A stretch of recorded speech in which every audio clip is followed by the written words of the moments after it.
La 1:10 de la tarde, momento de volver a echar un vistazo a los mercados y saber sobre todo lo que podemos esperar a partir de estos momentos con la inflación o con la política monetaria de los bancos centrales, que es realmente el epicentro del movimiento esta semana en los mercados con el permiso de los resultados empresariales.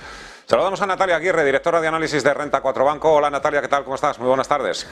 Hola, buenas tardes. Por ir de atrás hacia adelante, vamos a ir con lo que ya más o menos sabemos, que son esas conclusiones tras la comparecencia del presidente de la Reserva Federal, Jerome Powell.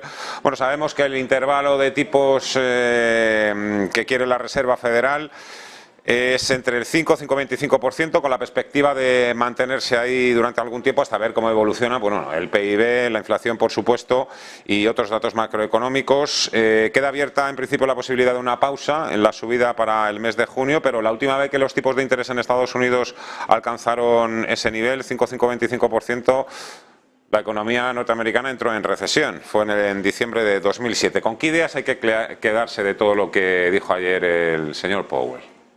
Pues mira, Fernando, yo te diría que es una pausa hawkish, por llamarla de alguna manera. Al final ha subido los últimos 25 puntos básicos. En principio parece que este es el techo, el 5,525 de los Fed Funds, que este es el techo de los tipos de interés en Estados Unidos, pero luego te dice que los próximos movimientos serán data dependientes. Entonces, eso nos lleva otra vez a lo mismo de siempre, que es que hay que vigilar la inflación, una inflación que sigue muy por encima del objetivo. Si miramos la medida de inflación preferida de la FED, del deflactor del consumo privado subyacente, que lo conocimos el viernes pasado, vemos que está en el 4,6%, que sigue habiendo mucha presión en los servicios, que el propio Powell dijo ayer, el mercado laboral sigue mostrándose muy resiliente. Entonces hay que ver realmente que la inflación modere. Y luego hay que ver también qué va a ocurrir con la actividad económica, porque otra de las cosas que nos dijo ayer Powell es que las condiciones crediticias se están tensionando, lógicamente, ¿no? Sobre todo por todo lo que está ocurriendo en la banca regional americana, que no perdamos de vista que es el artífice de buena parte del crédito que se da a familias y empresas en Estados Unidos. Es de esperar que esas peores condiciones crediticias más duras pues se vayan a traducir en menor actividad económica y en menor inflación. La cuestión es a qué ritmo, ¿no? Entonces nos encontramos en un contexto en el que, bueno, los tipos han llegado hasta aquí, a partir de ahora va a ser data dependiente, y yo te diría no solo data dependiente, sino estabilidad financiero dependiente, porque una de las cosas que yo creo que nos llamó más la atención a todos es cuando le preguntaron a Powell ayer, oye, ¿cómo ves la banca regional americana?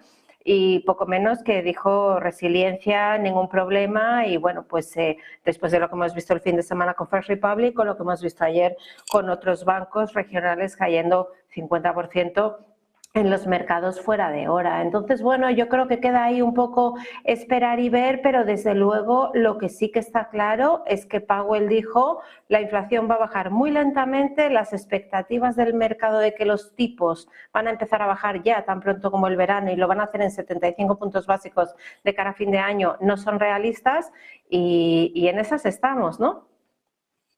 Es más, dijo que el sistema financiero en Estados Unidos era ahora más fuerte y más resistente que antes, ¿no? Que eso, claro, levantó a más de una persona de su asiento. Pero bueno, Powell no dio tampoco ningún indicio o ninguna intención de bajar los tipos de interés, como sí prevé el mercado, más bien justamente lo contrario.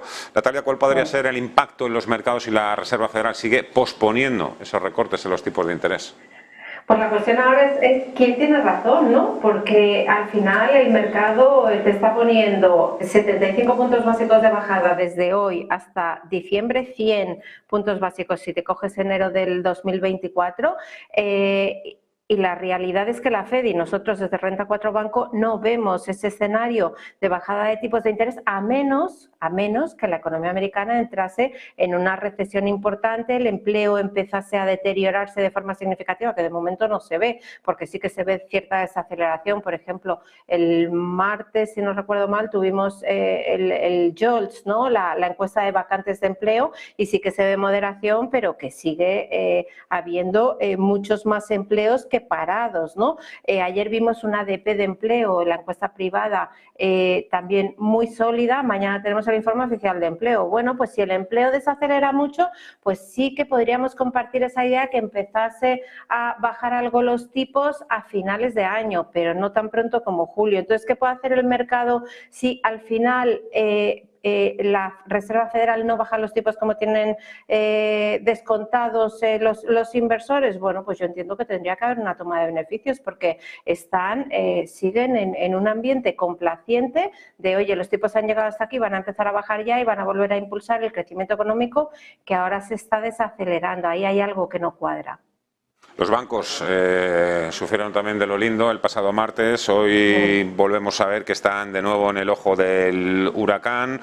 Por ejemplo, dentro del IBEX 35 veo hasta ahora a Unicaja, a Banco Sabadell, a CaixaBank y al BBV con recortes de entre el 2 y el 3%. Sabemos que en Estados Unidos continúa la crisis, las turbulencias. Hoy, pues, todos pendientes de una entidad como PatWest. ¿Hay planes aquí en Europa para ampliar los mecanismos de resolución, para proteger también no solo a los grandes bancos sistémicos o que estén cubiertos por las garantías de depósitos, sino también a otros pequeños bancos que puedan enfrentarse a una hipotética crisis de confianza? Bueno, ahí lo primero que hay que decir es que la confianza en el sector bancario es clave, ¿no? Y yo creo que también hay que separar un poco lo que es el sistema bancario americano de lo que es el europeo. Yo creo que aquí aprendimos mucho de la crisis del 2008 y la regulación, bueno, pues ha hecho su trabajo, y yo creo que aquí la labor de supervisión, ¿no?, es mucho más intensa frente a un Estados Unidos donde sabemos que en los pequeños bancos pues es bastante más laxa, ¿no?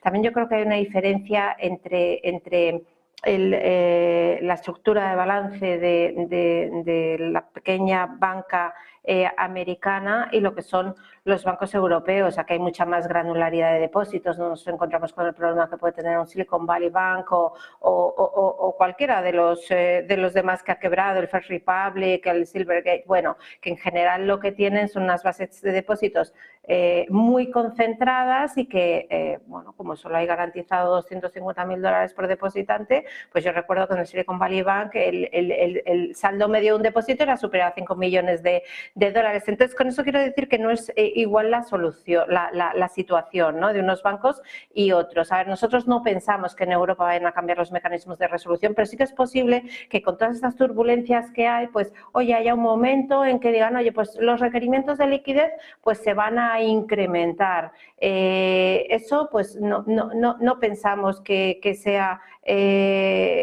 descartable, ¿no? Puede ocurrir, pero bueno, de momento yo creo que lo que hay que hacer es ir viendo la evolución de los depósitos, la evolución de la confianza, ¿no?, que yo creo que donde se ve más ahí, por un lado, es en depósitos. Puedes vigilar seguros de impago, CDS, pero sí que es cierto que la situación de turbulencia que vivimos en marzo, también en la banca europea, de momento se ha frenado, y lo que hay que ver ahora realmente, sobre todo, es cuánto se desacelera el ciclo por ese empeoramiento de las condiciones crediticias que vimos en la encuesta de préstamos bancarios del pasado martes en Europa. Podría haber, por tanto, consecuencias para los accionistas y también para los inversores. Los miembros del Banco Central Europeo están ahora mismo reunidos en la sede central de Frankfurt. ¿Qué le preguntaría usted a la señora Lagarde, si pudiese, o si estuviese o la tuviese enfrente ahora mismo?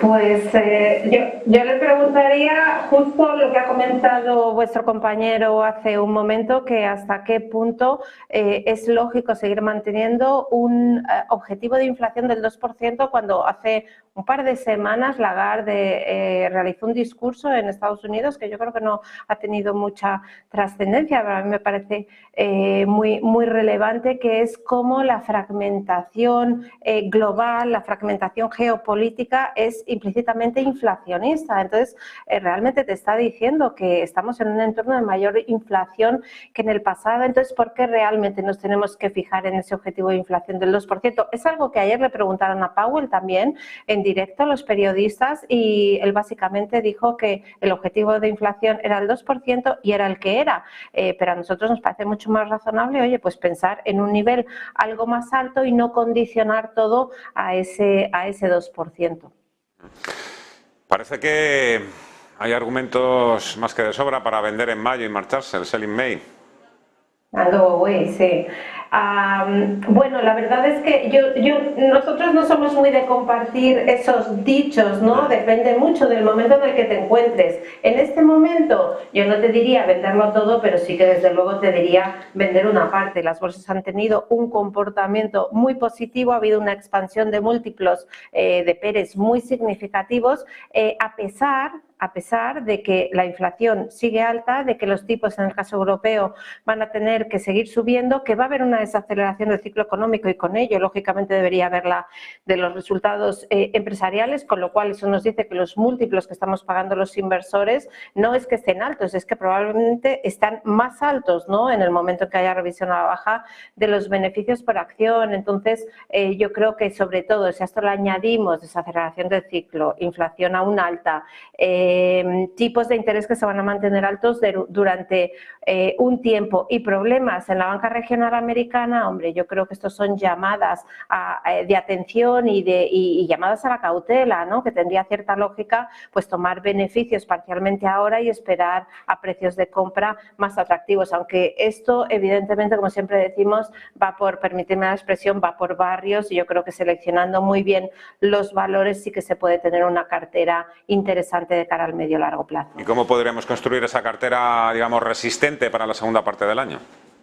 Yo creo que hay que estar defensivo. Nosotros la verdad es que estamos defensivos y en nuestras carteras nos está yendo bien. Yo creo que hay que estar en valores bueno, pues que no dependan excesivamente del ciclo económico, que tengan una demanda bastante inelástica, en valores que no se vean afectados negativamente o se vean poco afectados del entorno de tipos de interés, es decir, valores que tengan o bien caja neta o posiciones de deuda pues muy controladas y con negocios sólidos, con negocios estables y que puedan defender sus cuotas de mercado. Entonces yo creo que ahí estaremos en valores ganadores con una visión de medio plazo y a pesar de la volatilidad intermedia que creemos que podemos tener.